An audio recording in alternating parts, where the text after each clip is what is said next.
कभी सोचा है कि जेब में रखा ये छोटा सा स्मार्टफोन एक पूरी की पूरी बैंक ब्रांच से ज़्यादा पावरफुल कैसे हो गया?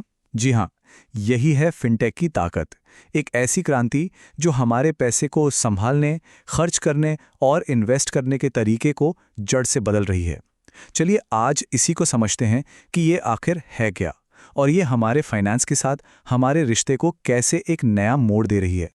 जरा वो दिन याद कीजिए, बैंक की लंबी लंबी लाइनें, डिपॉजिट स्लिप भरने की आवाज, कैशियर के स्टैंप की खनक और वो कभी न खत्म होने वाला इंतजार सिर्फ अपने ही पैसे निकालने के लिए। अब जरा आज के बारे में सोचिए, एक टैप और काम हो गया।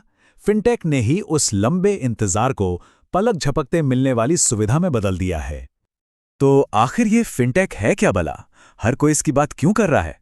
इसे आसान भाषा में समझिए, ये फाइनेंस का एक सुपर स्मार्ट टेक अपग्रेड है। इसका सीधा सा मकसद है टेक्नोलॉजी का इस्तेमाल करके फाइनेंशियल सर्विसेज को ज्यादा तेज, ज्यादा स्मार्ट और हर किसी के पहुंच में लाना, ताकि बैंकिंग हमारी रोजमर्रा की जिंदगी का एक आसान सा हिस्सा बन जाए। लेकिन रुकिए, ऐसा नहीं है कि ये सब कुछ रातों रात हो गया।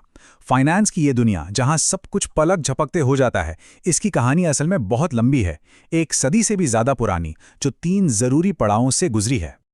तो कहानी शुरू होती है 1866 से। सोचिए, उस जमाने में समंदर के नीचे एक केबल बिछाई गई जिसने पहली बार दुनिया भर के फाइनेंस को आपस में जोड़ा। फिर सीधा आते हैं 1967 पर, जब आया दुनिया का पहला एटीएम और बैंकिंग पहली बार बैंक की बिल्डिंग से बाहर निकली। लेकिन असली धमाका हुआ 2008 में। एक तरफ आर्थिक मंदी और दूसरी तरफ आईफोन का आना। इन दोनों ने मिलकर फिनटेक स्टार्टअप्स की एक ऐसी बाढ़ ला दी जिसने आज की इस क्रांति को जन्म दिया। तो सवाल यह है कि इस क्रांति को चिंगारी कहां से मिली? असल में ये एक परफेक्ट स्टॉर्म था।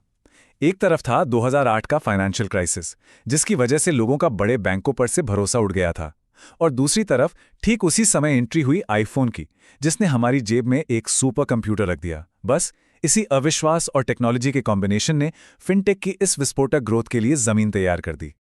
अच्छा, तो ये सब जादू हो कैसे रहा है? मतलब इस फिनटेक क्रांति के पीछे की टेक्नोलॉजी क्या है? चलिए जरा इसके इंजन रूम में झांक कर देखते हैं। ये जो ऐप्स हैं, कभी सोचा है कि ये कैसे सेकंडों में पता लगा लेते हैं कि कोई फ्रॉड हो रहा है, या फिर मिनटों में लोन कैसे अप्रूव कर देते हैं? ये होता कैसे है? इसका जवाब एक ही शब्द में है, AI, यानी आर्टिफिशियल इंटेलिजेंस। समझिए कि AI ही फिनटेक का दिमाग है। ये बिजली की स्पीड से लाखों करोड़ों ट्रांजैक्शंस को स्कैन करके फ्रॉड पकड़ सकता है। ये सिर्फ क्रेडिट स्कोर नहीं, बल्कि हजारों दूसरे डेटा पॉइंट्स देखकर लोन अप्रूव करता है। और तो और, ये आपके लिए इन्वेस्टमेंट तक को ऑटोमेट कर सकता है। अब वो जमाना गया जब लोन के लिए कागजों के ढेर लगते थे और हफ्तों इंतजार करना पड़ता था। फिनटेक की दुनिया में सब कुछ डिजिटल है, 24/7 अवेलेबल है और अविश्वसनीय रूप से तेज है। यहाँ AI का इस्तेमाल करके हर किसी के लिए पर्सनल लोन ऑफर तैयार किए जाते हैं, जिससे पूरा प्रोसेस बेहद आसान हो जाता है। और हाँ, ये सब मुमकिन हो पाता है एक और जादू की वजह से, जिसे कहते हैं APIs। API को आप एक तरह का सिक्योर ब्रिज या फिर एक यूनिवर्सल ट्रांसलेटर समझ सकते हैं। ये अलग अलग फाइनेंशियल ऐप्स को एक दूसरे से बात करने की इजाजत देता है।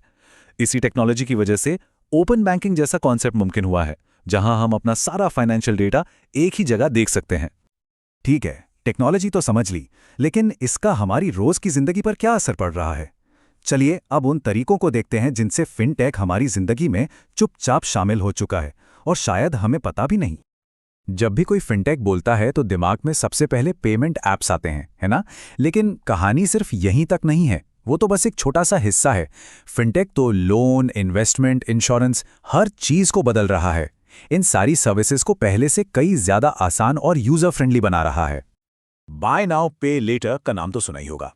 इसकी पॉपुलैरिटी एकदम से बढ़ गई है और वजह भी बिल्कुल साफ है। ये बड़ी शॉपिंग को छोटी छोटी बिना ब्याज की किश्तों में बांटने का एक बहुत ही आसान और फ्लेक्सिबल तरीका है।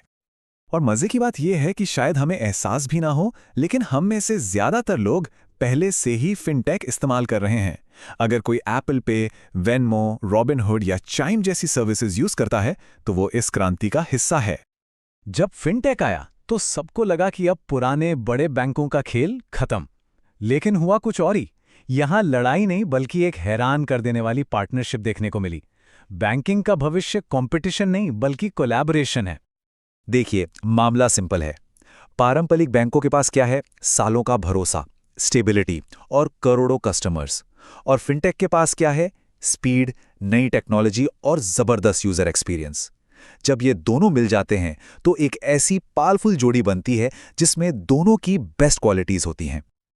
और बस यही है बैंकिंग का फ्यूचर, भरोसा प्लस स्पीड। जब बैंकों का ट्रस्ट और फिनटेक की तेजी एक साथ आते हैं तो एक नया और पावरफुल मॉडल तैयार होता है। तो आगे का रास्ता सहयोग का है। लेकिन कहानी यहीं खत्म नहीं होती, ये क्रांति तो अभी चल रही है। अब फिनटेक की जो अगली वेव आ रही है ना, वो हमें एक ऐसे फ्यूचर की तरफ लेके जा रही है जहां फाइनेंस हमारी लाइफ का हिस्सा तो होगा पर हमें दिखाई नहीं देगा, वो लगभग इनविजिबल हो जाएगा। मिलिए एम्बेडेड फाइनेंस से। जरा सोचिए, आप कैब बुक करते हैं और पेमेंट अपने आप हो जाती है, आपको कुछ करना ही नहीं पड़ता। या आपका स्मार्ट फ्रिज खुद ही दूध का ऑर्डर प्लेस कर देता है। यही है एम्बेडेड फाइनेंस। ये फाइनेंस है पर ये बैकग्राउंड में काम करता है, हमारी जिंदगी को और आसान बनाते हुए। और आगे का रास्ता तो और भी ज्यादा एक्साइटिंग है।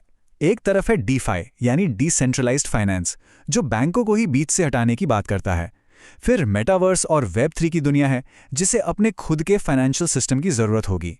और एआई तो इतना स्मार्ट हो जाएगा कि हमारे रोज के फाइनेंस को खुद ही मैनेज कर लेगा।